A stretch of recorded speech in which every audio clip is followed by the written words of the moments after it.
to the August 13th Mishawaka Plan Commission meeting. Introduction of staff. To my right, we have Donna Burkhart, our administrative planner. Next to Donna, we have Shad Annis, our associate planner. To my left, we have Krista Hill, our senior planner. Next to Krista, Derek Spear, our city planner. Ken Prince in our front row is our executive director. Next to Ken is David Bent, our legal counsel. Donna, would you please call the roll? Chris Jamrose. Here. Drew Cash.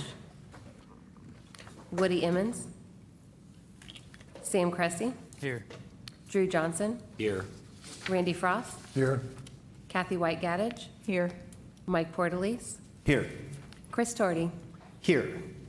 And everybody will notice that we have the rules of procedure up on the board to my right, to my left. We do all of our speaking at the podium, and if you could start by leaving your name and address very, very clearly so Donna can take that down in the notes. Rules of procedure. We'll first hear a presentation by the petitioner. For each item, we will ask those participating in the room to speak first, followed by those participating online. Then we will ask those who wish to speak in favor of the request and those who wish to speak against the request. If you have general questions, you're not sure whether you're speaking against or for, you can ask it during the against. We'll accumulate all of those questions. Then we'll hear a right of rebuttal by the petitioner. I'll close the public hearing. We'll have a commission discussion and then a commission vote. The previous month's minutes, July, were distributed to all the plan commissioners. Were there any corrections or additions to those July minutes? Hearing none, all those in favor of accepting the minutes for July, say aye. Aye. That sounds like everybody. Those minutes are approved. Are there any conflict of interest on any agenda items tonight by the commissioners? Nope. All right. Well, that rolls us right into the first, which is a public hearing. It's a plat 24-09. A request submitted by Elmaro Real Estate Company seeking approval of the one-lot U-Haul at University Park subdivision. Is there somebody here to present this?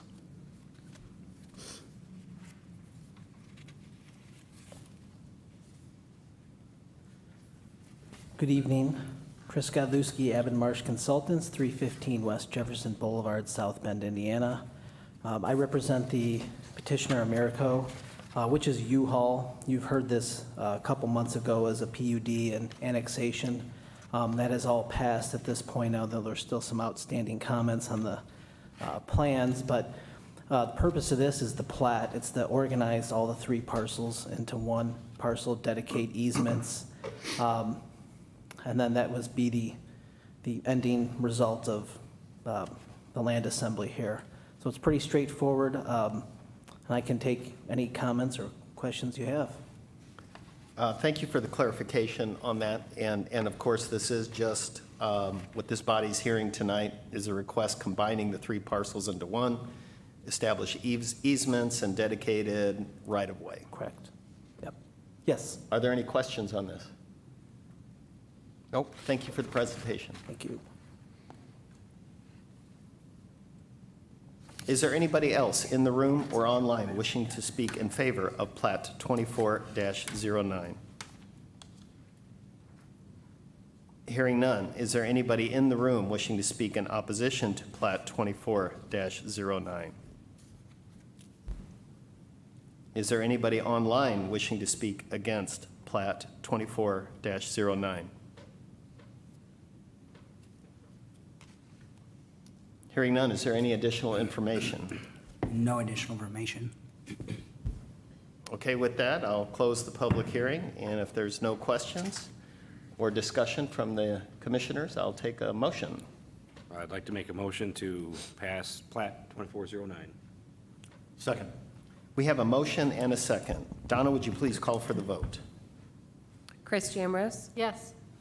Sam Cressy. Yes. Drew Johnson. Yes. Randy Frost. Yes. Kathy White Gaddage. Yes. Mike Portalese. Yes. Chris Torty. Yes, and Plat 24-09 passes.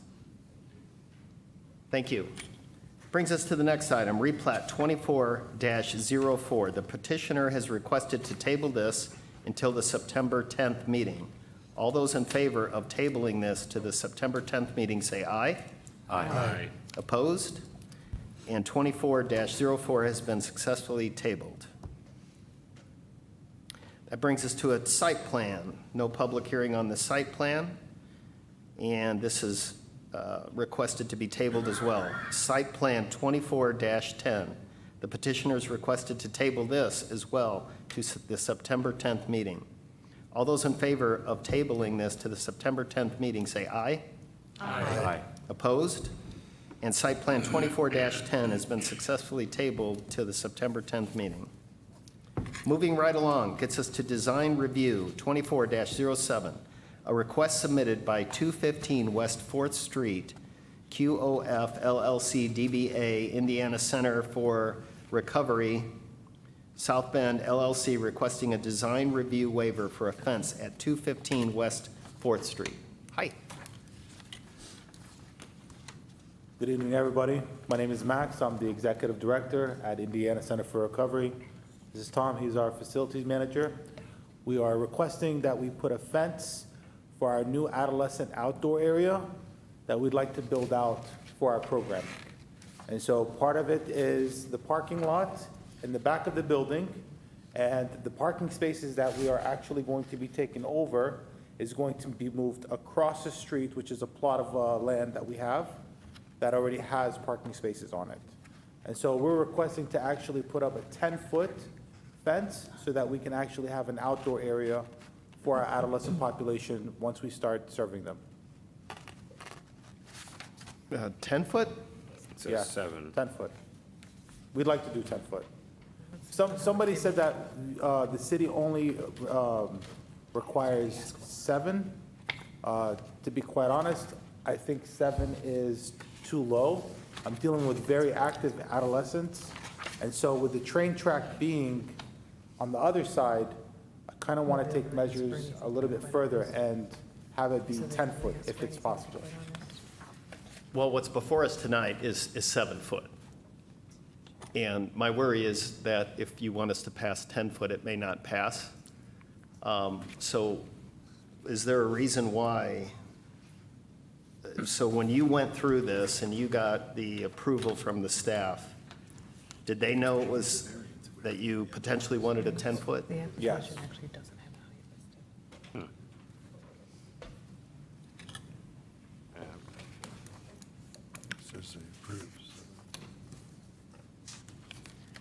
My reaction to this is we would probably be for the 7-foot fence, but we probably can't make the decision without it going through the staff approval for a 10-foot at this meeting, which means maybe you want to pull it and then redo this for 10 foot, and then it's proposed to us as 10 foot? Does that make sense? It does make sense. I'm just racing against time. I understand. Yeah, so I'm scheduled to hopefully be licensed by DCS, hopefully by the end of this month. And I already have the excavator out in the parking lot right now, digging it up. And so forgive me if the documentation that was submitted was not up to par, but I fully understand if this is something we can't do right now. I'm just requesting that. Why this don't we bounce this off the staff? is- Sure. Mr. President, because the application was submitted at 7 feet, and that's what was legally advertised, there is no way to act on a 10-foot fence this evening. Yeah, that's That would require an additional hearing, additional advertising. What I would recommend doing is having the hearing, granting the approval, potentially, if you consider it or if you grant it, for the 7-foot fence. They would have to reapply for a 10-foot fence anyway. That would give them the ability potentially to move forward with a 7-foot fence. And if they choose to move forward with a 10, I do think there's some significant discussions they should have with staff. A 10-foot fence is very significant and something, in my tenure of 23 years in the city, we've never approved one. So I think structurally, we would want to look at it in addition to what a standard fence would be, and then visually what that would look like on the property. And this is all downtown, so again, there's different standards that apply to it. So my recommendation would be to continue the hearing, potentially act on the request as submitted. If they choose to submit an additional request, they have the ability to do that. Sounds good. Thank you for the clarification. So I believe how this is going to roll out is we'll go ahead and act on the 7-foot fence tonight, and that's pretty much what we have to go with. And if it's 10 foot, it would be something you need to go back through the staff and try to change. Or you can pull this right now and then wait and see if you can reapply it at 10 foot. But we can act on this 7-foot today that has staff approval. God bless you.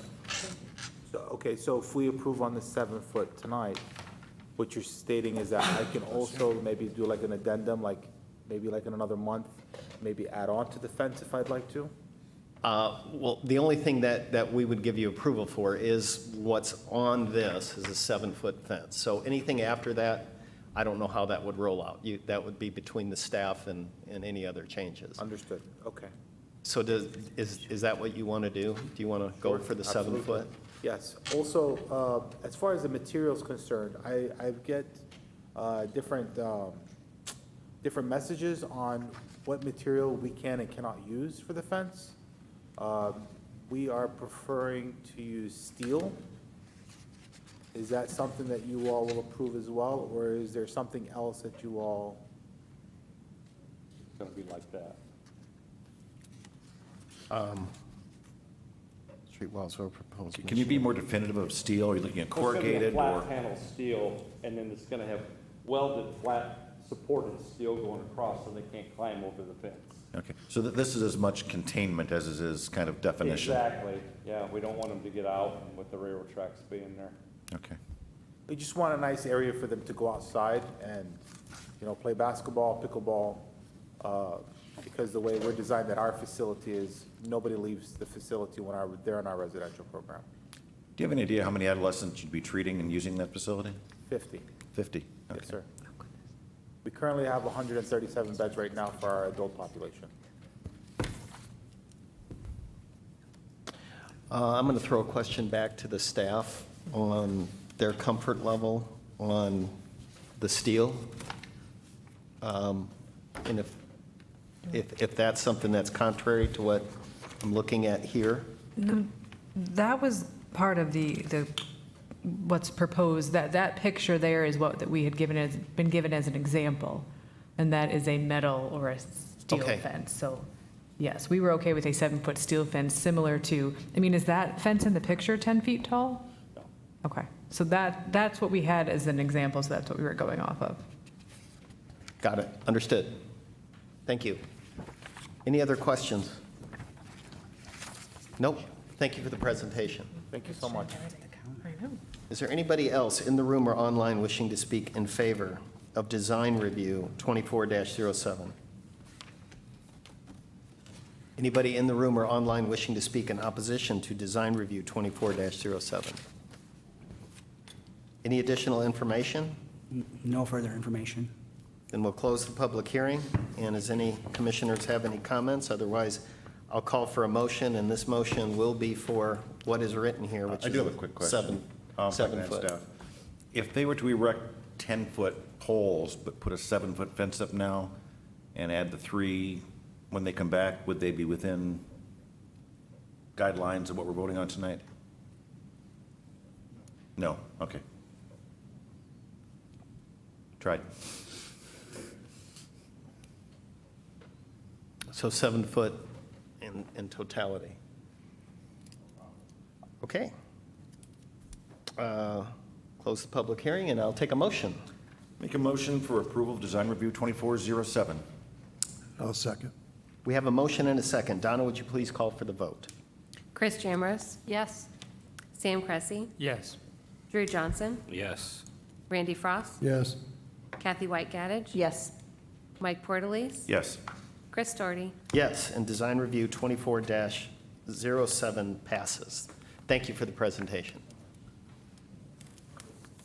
Moving along, Design Review 24-08, a request submitted by Beacon Health System requesting a design review waiver, architectural material at 202 Lincoln Way East. Good evening. Andrew Roche, architect, Creative Design Solutions, 224 West Jefferson Boulevard, Suite 100, South Bend, Indiana. As stated within the request, we are requesting a design review waiver for the proposed architectural materials on the new Beacon Mishawaka Outpatient Center, located at the corner of Church and Lincoln Way. We do understand the ordinance and the traditional use of materials as requested on the building. However, due to the size and scope of the building and for some additional architectural interest, we are proposing to introduce architectural panels into the design. These are all as shown in the renderings and flat elevations which have been sent across. The majority of the materials will still be traditional materials in various forms of masonry accents, etc. So some of the corners, some of the entries will use aluminum panels. These are high-quality flat panels, not corrugated, not unsightly in any manner, all that will not, rust, fade, hopefully, within its, the lifespan and things like that. We think it creates a very attractive design that works very nicely in the ongoing fabric of downtown Mishawaka. Very nice. Questions for Mr. Roche? Thank you for your presentation. Is there anybody else in the room or online wishing to speak in favor of Design Review 24-08? Is there anybody in the room or online wishing to speak in opposition to Design Review 24-08? Any additional information, Mr. City Planner? No additional information. We'll close the public hearing, and if there's no discussion, I'll take a motion. I motion to approve Design Review 24-08. Second. We have a motion and a second. Donna, would you please call for the vote? Chris Jamrose? Yes. Sam Cresty? Yes. Drew Johnson? Yes. Randy Frost? Yes. Kathy White Gaddage? Yes. Mike Portalese? Yes. Chris Doherty? Yes, and Design Review 24-08 passes. Thank you for the presentation. Is there any old business, Mr. City Planner? None. New business? None. Privilege of the floor. Anybody wish to speak in the room or online on anything that is a non-agenda item? With that, I'll ask for an adjournment. Motion to adjourn. We are adjourned. Thank you.